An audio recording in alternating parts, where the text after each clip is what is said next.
Excited nang makita ng kanyang lolo at lola si Olympic double gold medalist Carlos Yulo. Kwento po ng lolo ni Carlos, 2 years na niyang hindi nakikita ang apo kaya excited daw siya kung bibisita si Carlos. Bukod sa kanyang lolo at lola, excited na rin po ang mga taga-barangay 7-Eleven sa Maynila kung saan lumaki si Carlos. Naghahanda na rin ang mga paaralan kung saan po siya nag-elementarya para sa kanilang Heroes Welcome.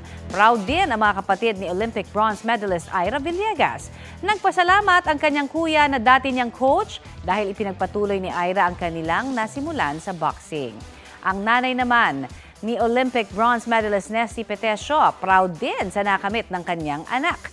Kwento niya, hindi siya natakot sa pagsabak ng anak sa mundo ng boxing dahil nakita niyang gusto talaga ito ni Nesty.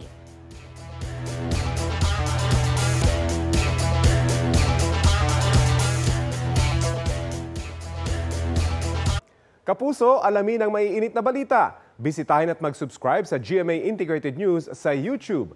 Sa mga kapuso abroad, samahan niyo kami sa GMA Pinoy TV at sa www.gmanews.tv.